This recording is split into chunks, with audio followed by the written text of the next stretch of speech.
इस वक्त की बहुत बड़ी खबर आ रही है। इजराइल में सेड्रट इलाके में 2 केमिकल फैक्ट्रीज में आग लगी है और आग की लपटें काफी दूर तक देखी जा सकती हैं, धुआं देखा जा सकता है और यहां पर राहत बचाव कार्य जारी है। लेकिन इस आग लगने के बाद इस पूरे इलाके में, इजराइल में जो खबर फैली वो इस तरह की खबरें फैलने लगी कि यहां पर बड़ा धमाका हुआ है और यह कहा जाने लगा कि क्या यहां पर ड्रोन स्ट्राइक हुई है। देखिए, इस तरह की खबरें फैली इजराइल में और उसके बाद वहां पर जो स्थानीय लोग हैं उनमें जबरदस्त खौफ का माहौल देखा जा रहा है। और ये जो दोनों केमिकल फैक्ट्रीज हैं दोनों सेड्रट इलाके में। देखिए, एक तो ये वो इलाका है जो बीर शेबा के करीब है। अगर आप जेरूशलम से बात करें तो करीब 70 किलोमीटर के आसपास डिस्टेंस होना चाहिए इसका। और ये वो इलाका है जहां पर पहले भी ईरान की तरफ से बड़ी स्ट्राइक्स हुई हैं, ड्रोन स्ट्राइक्स हुई हैं, मिसाइल स्ट्राइक्स हुई हैं। ये इंडस्ट्रियल इलाका है। यहाँ की 2 बड़ी केमिकल जो फैक्ट्रीज जो हैं, इसमें अचानक आग लगती है और कुछ लोगों ने ऐसा दावा भी किया कि भाई धमाके हुए उसके बाद आग लगी, इसलिए इस तरह की खबरें फैली कि ये ड्रोन स्ट्राइक थी। हालांकि अभी इस बात की पुष्टि नहीं हुई है कि ये ड्रोन स्ट्राइक थी या नहीं। और इस तरह से देखिए, अब इजराइल में अगर कहीं धमाका हो जाए तो बड़ी स्वाभाविक सी बात है कि जितनी मिसाइल्स मारी हैं ईरान ने और जितनी ड्रोन स्ट्राइक करी हैं पिछले बार जब भी जंग हुई उस बीच में, तो इजराइल में खौफ का माहौल, पैनिक होना साधारण सी बात है। तो हुआ ये कि ये जैसे ही खबर आई उसके बाद इस तरह की खबरें फैलने लग गई कि भाई ये ईरान की तरफ से ड्रोन स्ट्राइक कर दी गई है। उसके बाद पैनिक का माहौल था, लेकिन वहाँ पर जो है फायर फाइटर्स पहुँचे, आग को बुझाने का काम शुरू हुआ। लेकिन इस बीच एक और बड़ी खबर आ गई। देखिए, अभी ये धमाका हुआ ही था, आग लगी ही थी, इसके बीच में खबर आ गई कि इस 2 में से एक फैक्ट्री से अमोनिया गैस लीक होनी शुरू हो गई। बड़े इलाके में धुआं और आग और धुआं का प्रभाव था। तो उसके बाद ये सेड्रट जो देखिए जो खबर है, द सेड्रट municipality instructed resident of the nearby neighbourhood to remain indoors and keep their windows shut. जो वहाँ की लोकल गवर्नमेंट है, बॉडीज़ हैं, उन्होंने इस तरह के निर्देश जारी कर दिए कि जो सेड्रट के आसपास के इलाके के लोग हैं वो अपने घरों के अंदर रहें, खिड़की दरवाजे बंद कर लें, बाहर ना निकलें। यानी पैनिक का माहौल था, क्योंकि खबर ये थी कि अमोनिया गैस लीक हो रही है। अगर ये बड़े पैमाने पर लीक हो जाए तो इससे काफ़ी नुकसान भी हो सकता था। लेकिन अभी जो लेटेस्ट खबरें हैं उसके मुताबिक फायर फाइटर्स मौके पे हैं। इस बात की जांच जारी है कि वाकई यहाँ से अमोनिया लीक हुई है, नहीं हुई है, और अगर हुई है तो कितनी मात्रा में हुई है, इसकी अभी पूरी जानकारी आनी बाकी है। इस तरह से भी कुछ जगह से दावे हुए हैं। जो इजराइल के अखबार आप देखें, इजराइल का मीडिया देखें, तो वो इस तरह के दावे हो रहे हैं कि अमोनिया लीक नहीं हुई है। लेकिन इस तरह के भी दावे हैं कि अमोनिया लीक हुई है। अभी स्टेटस क्या है वो पता चलेगा। इस इलाके में देखिए इतना ज़बरदस्त पैनिक का माहौल था कि जो सेड्रट से होते हुए जो ट्रेन्स जाती हैं उनको सेड्रट स्टेशन पर रोकने से मना कर दिया गया। उन्हें कहा गया कि आप फ़ौरन यहाँ से आगे निकल जाइए, इस स्टेशन पे आप ना रुकेंगे। आसपास के जो रेसिडेंशियल इलाके थे उनको काफ़ी घरों को खाली करवा दिया गया। जो थोड़े डिस्टेंस पे घर हैं उनको कहा गया कि आप घर के अंदर रहिए, बाहर मत निकलिए। यानी आप देखिए इस पूरे इलाके में, दरअसल देखिए ये बीर शेबा के करीब वो इलाका है सेड्रट का जहां पर ईरान की तरफ से शाहिद 136 ड्रोन्स ने, खास तौर पर जो 12 दिन की जंग हुई थी, इस जंग की बात नहीं कर रहा हूं मैं, पहले वाली जो जंग हुई थी, 12 दिन की जंग हुई थी जिसमें ईरान ने अपनी मिसाइल्स और ड्रोन की असली पावर दिखाई थी पहली बार दुनिया को, और इजराइल घुटनों पर था।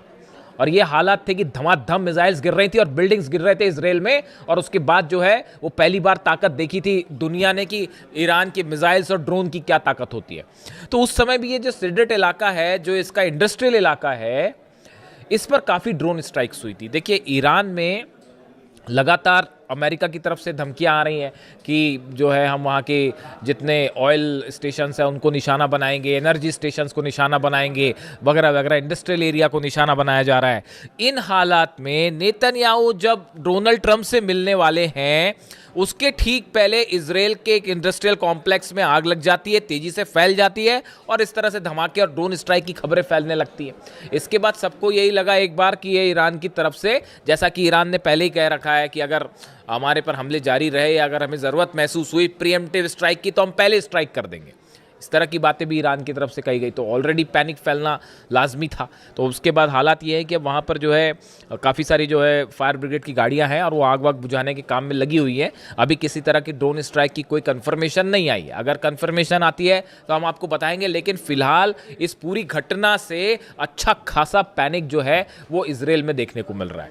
अब देखिए, इसी बीच एक और बड़ी खबर है, मैं अगले वीडियो में इसकी चर्चा करूंगा आपसे, कि इराक में जो स्ट्राइक्स की गई हैं खासतौर पर इरबिल में ईरान की तरफ से, वहाँ इराक में अभी भी हमले जारी हैं, वहाँ पे अभी भी जो है वो दुश्मनों के खिलाफ ईरान की कार्रवाई जारी है। उसमें इजराइल के कुछ सीक्रेट अड्डों को निशाना बनाया गया है। इस पर अभी डिटेल्स ज़रा आ जाए आपसे शेयर करेंगे।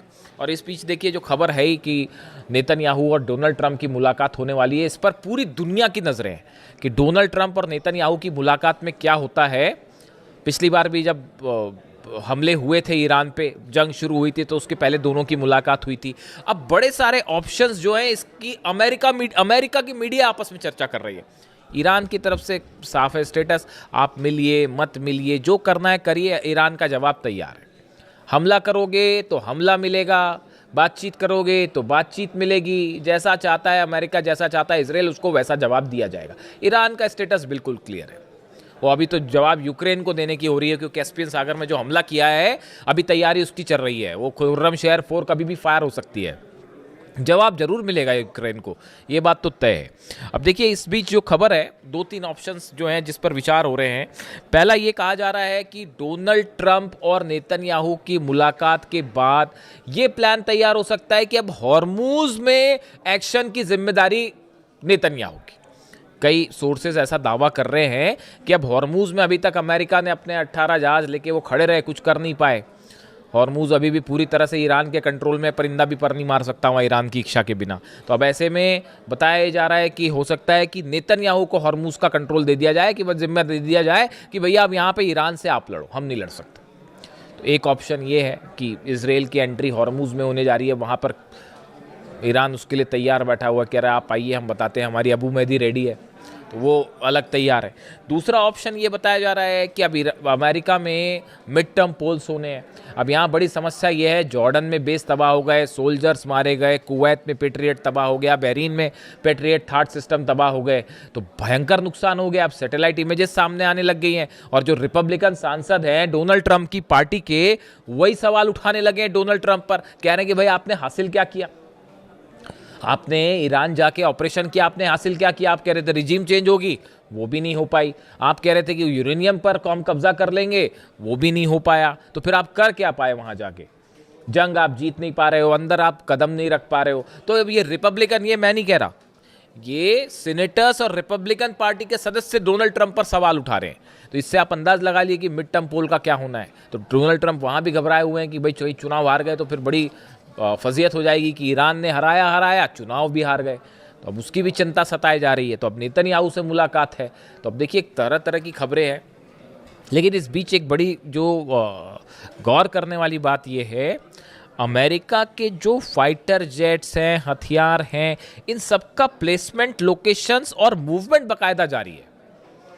मतलब वो कहने की बात वही है कि डोनाल्ड ट्रंप ने जैसे ये कहा कि साहब अभी हम फिलहाल मैं ईरान पर हमला नहीं करूंगा, जैसे ही डोनाल्ड ट्रंप का ये विचार सामने आया, उनकी ये बात सामने आई कि डोनाल्ड ट्रंप ये कह रहे हैं कि अभी फिलहाल जो है ऑपरेशन सस्पेंड है, मैं ईरान पे हमला नहीं करूंगा, वैसे ही ईरान ने जो है वो हमले की दुगनी तैयारी शुरू कर दी कि अब जरूर हमला होगा। जब भी डोनाल्ड ट्रंप बोलते हैं तो वो अपनी बात से पलट जाते हैं। मतलब उनको हमला करना होगा तो बोलेंगे जी मैं नहीं कर रहा, और हमला हो जाएगा। ईरान तैयार है उसके लिए। यानी डोनाल्ड ट्रंप का ये कहना कि मैं हमला नहीं करूंगा, उस तो ईरान और अलर्ट हो गया है। उसने अपनी और जो है मिसाइल तैनात कर दिए हैं, और वो जो है ईरान की सेना के जो प्रवक्ता हैं उनकी तरफ से बयान आ गया कि उन्होंने अपनी लोकेशंस गिना दी है कि भाई सऊदी में ये लोकेशन है, यूएई में ये लोकेशन है, कतर में ये लोकेशन है, और अगर हमला होगा सब पर एक साथ मिसाइल मारी जाएगी।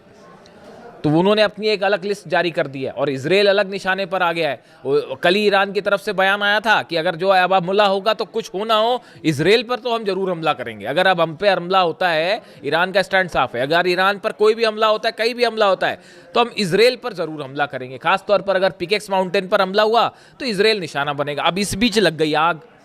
अब सेड्रेट में इस समय आग लग गई, और फिर खबर इस तरह से फैल गई कि धमाका भी हुआ था और ड्रोन स्ट्राइक तो नहीं, तो वो उसको इस तरह से लेने लगे। हालांकि अभी ऐसी खबरें नहीं है, लेकिन चूंकि आग लगी, पैनिक की बात थी और अमोनिया फैलने वाली बात थी, इसलिए आप तक पहुंचाना ज़रूरी था। इसके अलावा अब देखिए, एक तो ऑप्शन ये हो गया, अब एक और नया जो है वो सोर्सेस से नई हलचल और शुरू हो गई है कि डोनाल्ड ट्रंप को उनके कुछ एडवाइजर्स ये बता रहे हैं कि भाई देखिए असल में हुआ ये जो इनसाइड स्टोरी है, एक बैठक हुई, मैं इसका जिक्र पहले भी कर चुका हूँ, आपको बताता हूँ मैं। अमेरिका में एक बैठक होती है, उस बैठक में जनरल डेनकेन शामिल थे, चीफ जॉइंट ऑफ स्टाफ, वो शामिल थे, हेजगेट शामिल थे, डोनाल्ड ट्रंप और तमाम एडवाइजर्स इनके साथ शामिल थे। ब्रैड कूपर जो है उनसे बात की गई, सेंटकॉम के जो चीफ हैं, जो ऑपरेशन देख रहे हैं ईरान के, तो सेंटकॉम चीफ जो है उनकी तरफ से बयान आया कि देखिए हमने ईरान के ऊपर जितनी एयर स्ट्राइक करनी थी वो कर ली, अब इससे और ज़्यादा हम जो है कोई अपना गोल हासिल नहीं कर सकते। उन्होंने सच्चाई कबूल कर ली असल में ये कि हम जितना नुकसान कर सकते थे ईरान का। एयर स्ट्राइक, देखिए हर ऑपरेशन की एक सीमा होती है, आप एयर स्ट्राइक करके किसी को हरा नहीं सकते, किसी देश को। तो अमेरिका का वो ब्रैड कूपर का कहना है ऐसा है, हमने जितनी एयर स्ट्राइक करनी थी वो कर लिया, अब हम ईरान को और एयर स्ट्राइक करके हम कुछ हासिल नहीं करेंगे।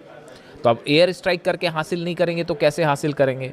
तो फिर उसका एक ही ऑप्शन बचता है, ग्राउंड ऑपरेशन करिए, सोल्जर्स को अंदर ले जाइए। डोनाल्ड ट्रंप ने आज वो एक और फिर डाल दिया पोस्ट, एक तो वो B-2 बॉम्बर के साथ दिखाई दे गए और फिर खार्ग आइलैंड पर हमला करते हुए एक सोशल मीडिया पे पोस्ट डाल दी। तो उसके बाद ये स्पेकुलेशंस चल पड़े कि भाई अब ग्राउंड ऑपरेशन होने वाला है, उसके लिए ईरान अलग तैयार बैठा है। एक भी कदम रखेगा सैनिक तो वो उसने अपनी प्लानिंग कर रखी है, ग्राउंड ऑपरेशन का बदला ग्राउंड ऑपरेशन। इधर से अमेरिका की सेना घुसेगी, उधर ईरान की सेना जवाब तो देगी, वो लड़ेंगे, वो तो अलग होगी मारकाट, लेकिन उसके बाद ईरान की सेना भी कहीं भी घुस सकती है साहब, ये इस बात को भी समझ लीजिए। पता चला इराक पे कब्जा कर लिया, घुस गए अंदर, कुवैत में घुस गए अंदर, कुछ भी हो सकता है। ये जो है इन्होंने अपनी अलग पॉलिसी तैयार कर रखी है ईरान ने कि वो दुश्मन से एक कदम आगे चलेगा, मतलब जो चीज़ नहीं सोची होगी वो कर लेंगे। इस तरह की खबरें थी भी पहले कि अब जो ग्राउंड ऑपरेशन बार बार जो अमेरिका करता है, ग्राउंड ऑपरेशन, इस बार ईरान की सेना ने भी ग्राउंड ऑपरेशन का प्लान तैयार कर रखा है कि कैसे घुस के मिलिट्री अड्डों पर कब्जा किया जाए अमेरिका के, इसका प्लान भी तैयार है। वो 8 लाख सैनिक ऐसे ही नहीं बैठे और बड़े गुस्से में बैठे हैं साहब अली खामेनी साहब की शहादत के बाद से, वो कुछ भी हो सकता है। तो फिलहाल ये खबर आप तक पहुंचानी ज़रूरी थी। इससे जुड़ा जो भी अपडेट होगा, नेतन्याहू और ट्रंप की मुलाकात पर हमारी खास नज़र रहेगी। वॉशिंगटन से देखते हैं क्या निकल के आता है, जो भी अपडेट होगा आप तक पहुंचाएंगे। Thank you so much.